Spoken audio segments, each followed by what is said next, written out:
Oh my goodness, people.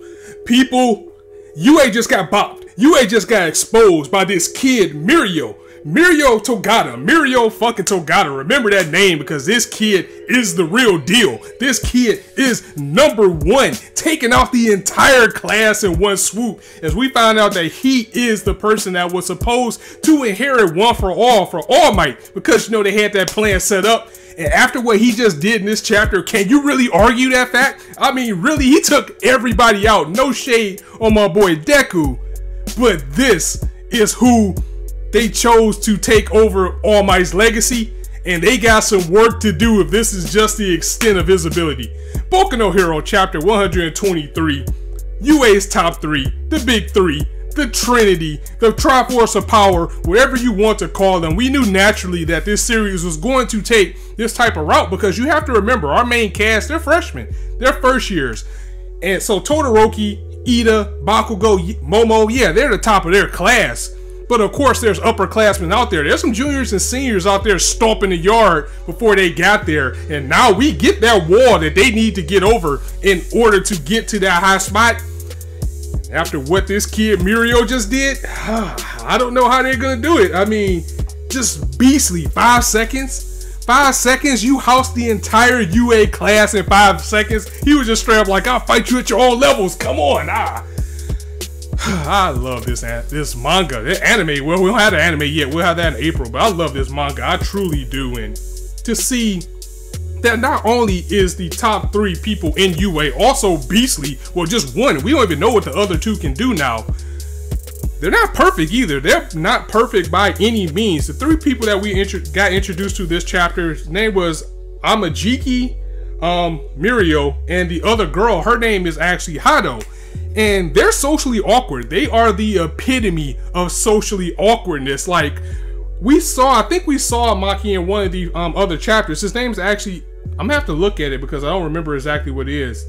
Amajiki, yes, Amajiki. We saw him, I think we saw a glimpse of him, but we see his personality. Like, for example, he is a very shy person. Like, he doesn't even face you when he's talking. He straight up got his back to the wall talking because he just can't look at everybody else. He's like, you try to imagine everybody as potatoes, but I can't see it. That's one top 3 person. You got Hado. She has no chill at all, and the UA kids are kind of like, she's like a kindergartner, because you know the person that's always going to tell you 100% the truth is a child, and that's her mentality. It's like she came in and she just has no chill. She's just going in on everybody. She sees Mizo, she's like, what do you have on that mask? Do you have a cold? Hey Todoroki, why you have that scar on your face? And everybody's looking like, bruh, if you knew why he had that scar on his face, you'd be like, oh, I'm sorry. But she doesn't know. She doesn't even chill because she doesn't know any better. And then last but not least, we have Mirio. And he's kind of like the smart, like other jerk of them all, because they were basically here to tell our kids at UA about the internship. And he's like, look, I get that you guys don't understand this. I might be going a little bit fast for you, maybe going over your head. That's okay. That's why we're here.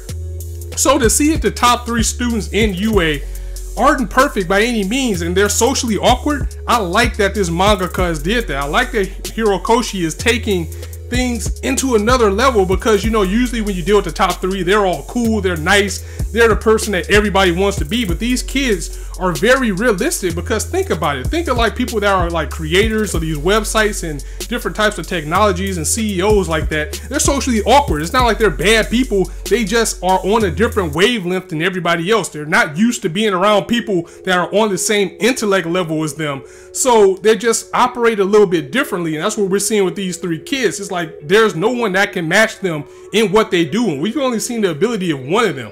So to have them be socially awkward like this, to have one that's so shy that he can't face you, to have somebody that has no chill because they don't have any social regards or like feelings or anything, well, not necessarily feelings, like she was pulling on the alien's horns, like these are cool. She has a kid mentality because she doesn't know any better. And then we have somebody like, okay, I know I'm smarter than you, so let me break it down for you. That's great that these 3 are not perfect. And this dude Mineta, dog, he just takes advantage of everything that he can. This little perv. Hado is like, hey, what's those balls on your head? What do they do? And he's like, oh, you're interested in my balls? That's sexual harassment. It's like, dude, really? Come on now. She didn't mean it like that, but he'll take it wherever he can get it, because the rest of the people were gawking at her too. So he's like, yeah. But we get right to it in this chapter as Mirio, he basically challenges all of UA at once. He's like, you guys did really good in this exam or this testing to get your provisional licenses. So I want to test the waters. I want to see what you guys are all about. And Deku, you know, for these guys to be top 3, Deku's like, I don't see what's so important about these guys. I kind of recognize them, and they didn't have high scores. I don't even think they placed, and we know that Mirio was a kid that we seen in the wall last chapter. So Deku's like, sure, you want to fight? Let's go. He's the first one to step up naturally. But man, they got more than they bargained for, because this kid, his ability is intangibility, which is one of my favorite powers, of basically mutant powers. If you're not familiar with that is, like Shadow Cat or Kitty Pryde from X-Men, he basically can phase through anything. So imagine what he can do with that if he ever went dark. Like if you got intangibility, you can just basically reach your hand through somebody, pull out their heart. Sometimes I think like a villain, that's just me. But and he is so proficient with this ability as well that they couldn't touch him. They couldn't lay a hand on him, and he was going so fast that they thought he was teleporting. But it's the fact that he was just going so fast, he was phasing through everything, and they can't keep up with him. 5 seconds, all the UA was down. I know Bakugo is salty that he missed this, but I don't think he would have been able to do anything either. And props to Eraserhead too, because Eraserhead, just like I said at the top of the video, this is the bar that they have to cross, because this kid is in the middle. He says that this kid, Mirio, is actually the closest to being the #1 hero. So it's no doubt in my mind, this is who was supposed to inherit the ability from All Might, because remember, All Might came to UA in order to find a successor, and it looked like they already had one planned out. And imagine if it was this kid. I mean, yeah, he looks like Pip-Boy from Fallout. We'll just get that out the way, because you probably heard it on the net all today. But they're going to need something to climb this wall. This guy is the echelon that they have to climb, the upper echelon in UA. And Eraserhead's like, yeah, I want them to get out there and see what they have. Don't get too cocky, because we got people this strong. If you can't beat him, you don't have the right to be the best. So props to Eraserhead from that. Never want these kids to take the easy way out. But I just cannot help but fanboy over how hype Mirio is in his debut. And I can't wait to see with these other two, because the kid that's facing the wall, I'm pretty sure he has some type of dark power or something. That's the reason probably why he's so shy, and who knows what Hado can do. So yeah, it was a quick chapter, but it was a very effective chapter nonetheless. And you know your boy, I like talking about this stuff, so it was a little bit longer than it needed to be.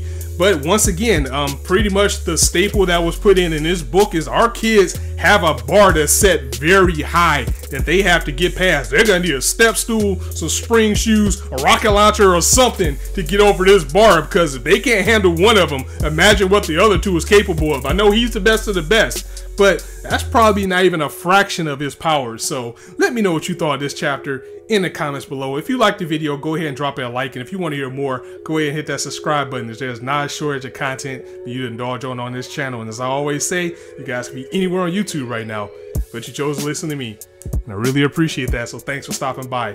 Be sure to catch me tomorrow as I live react to Yojo Senki, and Saturday, I don't know Saturday, maybe JoJo, maybe Dragon Ball, I don't know, but we'll get to it. Not JoJo, well actually JoJo Part 5 manga. So yeah, on that note, it's your boy Scott signing out. See you soon.